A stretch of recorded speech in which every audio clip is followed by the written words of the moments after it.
नमस्कार, breaking tube में आपका स्वागत है। पॉलिटिक्स विद अवनीश विद्यार्थी में आज हम बात करेंगे उत्तर प्रदेश की सियासत के उस वोट बैंक की जो चुनावी नतीजों को दिशा तय करने की ताकत रखे। वोट बैंक है लोध समाज का। खासतौर पर तब हम ये बात कर रहे हैं जब पूर्व मुख्यमंत्री और राज्यपाल रहे कल्याण सिंह, उनका निधन हो चुका है। इनके प्रभाव से लोध वोट बैंक एकजुट होकर बीजेपी के साथ लंबे वक्त तक खड़ा। लेकिन क्या वो समीकरण टूट रहा है? क्या कल्याण सिंह के जाने के बाद उनके परिवार की पकड़ लोध समाज के वोट बैंक पर ढीली पड़ चुकी है? क्या कल्याण सिंह के बाद लोध समाज के नेतृत्व के लिए कोई व्यक्ति सामने नहीं आ पा रहा है? और क्या ये समाज अब नए सियासी तौर पर अपने ठिकाने की तलाश कर रहा है? आज हम इसका विश्लेषण करेंगे। दरअसल उत्तर प्रदेश में लोध समाज एक बड़ी ताकत है। समाज की आबादी उत्तर प्रदेश में 1 करोड़ से ज्यादा, करीब 1 करोड़ 10 लाख से लेकर के 1 करोड़ 40 लाख तक बताई है। ओबीसी समाज में अगर प्रतिशत की बात करें तो उत्तर प्रदेश की जनसंख्या का 5% से ज्यादा है। प्रदेश के 70 विधानसभाओं और 12 लोकसभा चुनाव में निर्णायक भूमिका अदा करता है। मोदी मंत्रिमंडल में भी समाज से केंद्रीय मंत्री, राज्यसभा के सांसद वीएल वर्मा है। तो वहीं योगी सरकार में समाज से पशुधन मंत्री धर्मपाल सिंह और बेसिक शिक्षा मंत्री और कल्याण सिंह के पोते संदीप सिंह।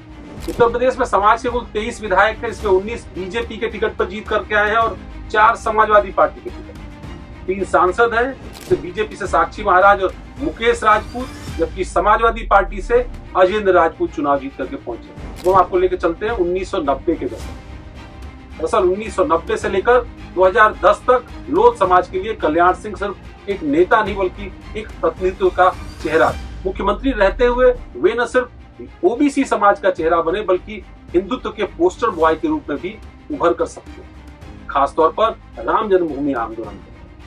कल्याण सिंह के दोबारा बीजेपी में लौटने के बाद लोध समाज का झुकाव एक बार फिर बीजेपी के साथ इंटैक्ट हुआ।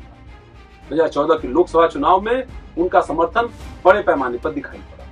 नतीजा यह रहा कि राजवीर सिंह, कल्याण सिंह के बेटे जैसे नेता संसद में चुनाव जीत कर पहुंचे। 2019 में भी यही ट्रेंड जारी रहा, बावजूद इसके कि समाजवादी पार्टी और बीएसपी का उत्तर प्रदेश में महागठबंधन बन गया। अब 2024 के चुनाव की बात करें।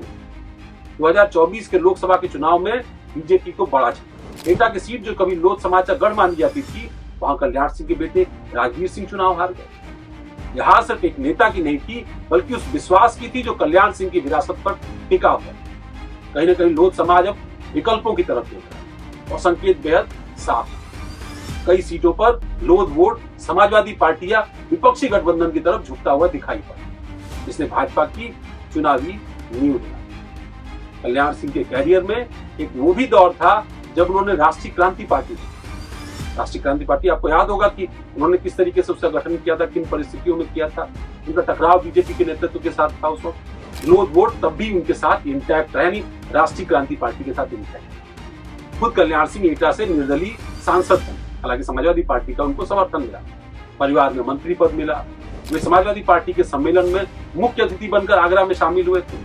लेकिन 2009 के बाद जो उपचुनाव हुए उसमें समाजवादी पार्टी को नुकसान, और यही वजह रही कि पार्टी ने धीरे धीरे कल्याण सिंह से दूरी बनाई। कल्याण सिंह ने भी यही किया और फिर शुरू हुआ उनको बीजेपी में वापस लाने की उनकी कवायद शुरू। अब आज कल्याण सिंह के पोते संदीप सिंह उत्तर प्रदेश की सरकार में स्वतंत्र प्रभार के मंत्री हैं। बेसिक शिक्षा जैसा महत्वपूर्ण विभाग उनके पास है। युवा है, लोकप्रिय भी हैं, वो लगातार चुनाव जीत रहे हैं। लेकिन पिता की चुनावी हार ने परिवार को सदमे में लाया। परिवार की लोध समाज पर कमजोर पड़ती पकड़ को उजागर करी, और वही लोध समाज जिसके 2 बड़े और भी चेहरे हैं, जिसमें साक्षी महाराज उन्नाव के सांसद जो बेहद कल्याण सिंह के करीबी थे, वो कभी समाजवादी पार्टी में भी रहे, आज बीजेपी में लोध समाज के मजबूत चेहरे के रूप में सामने। दूसरी तरफ है धर्मपाल सिंह, यूपी सरकार में कैबिनेट मंत्री हैं, आंवला से विधायक हैं, कल्याण सिंह के पुराने सहयोगी, लेकिन बीजेपी का दामन कभी नहीं छोड़ा। इसलिए उनका नाम बार बार प्रदेश अध्यक्ष के लिए भी चर्चा में।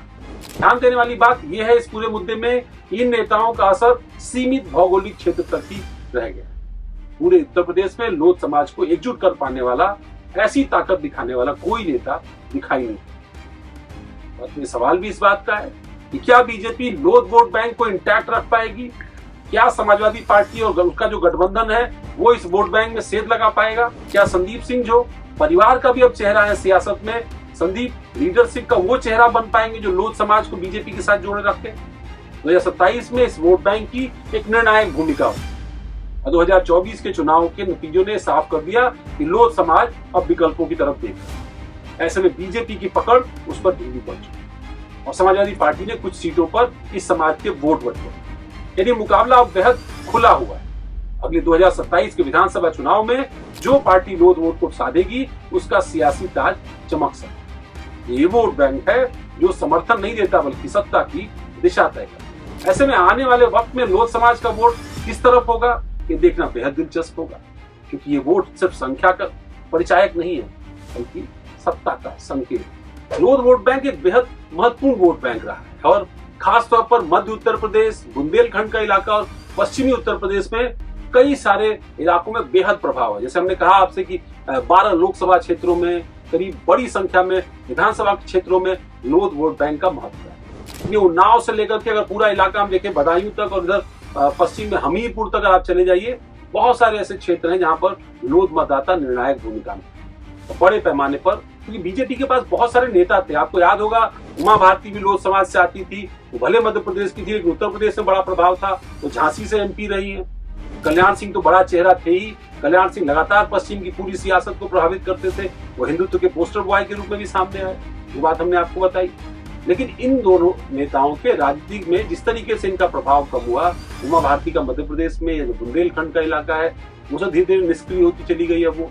और इसी तरीके से कल्याण सिंह उनका तो निधन हो गया और उसके बाद फिर उनके परिवार ने उस विरासत को उस तरीके से आगे नहीं। उनके पुत्र राजवीर सिंह में राजनीतिक क्षमताएं उस प्रकार से प्रभावी नहीं रही जो कभी कल्याण सिंह में थी। कल्याण सिंह इतने प्रभावी चेहरा थे और एक दौर में इतने ऊपर तक पहुंच गए थे कि सीधे अटल आडवाणी की जोड़ी को उन्होंने चुनौती दी और शायद यही वजह रही कि टकराव हुआ और एक ऐसा दौर आया जब उनको मुख्यमंत्री पद छोड़ना पड़ा, बीजेपी छोड़नी पड़ी, वो पार्टी छोड़नी पड़ी जिसकी विचारधारा को लेकर बहुत लंबे समय तक वो आगे और न सिर्फ ओबीसी बल्कि अगड़ों का भी बड़ा समर्थन कल्याण सिंह को मिलता रहा व्यक्तिगत रूप से। जो समाज का वोट बैंक जरूर उस नेता की तलाश कर रहा होगा आने वाले चुनाव के लिए जो उसके समाज को भी एक नेतृत्व दे और साथ ही साथ सभी समाज के साथ जो उनके समीकरण हैं उनको जोड़ने की एक दिशा बनाए। उनके लिए तमाम सारे ऐसे वादे, ऐसे विमर्श सामने लेकर के आए जिसे समाज अपने आप को मजबूत समझे। हम उत्तर प्रदेश की चुनावी चर्चा इसी तरीके से 2027 की चर्चा जो है वो आपके सामने बार बार लेकर के आएंगे, क्योंकि ये देखना बेहद जरूरी है कि 2027 से पहले ये वोटों का समीकरण किस ओर इशारा कर रहा है। हम बिहार में देख रहे हैं एक एक जातियों का वोट, एक एक आधार समूहों का वोट किस तरफ जा रहा है, इसका प्रवाह किस तरीके की तरफ है।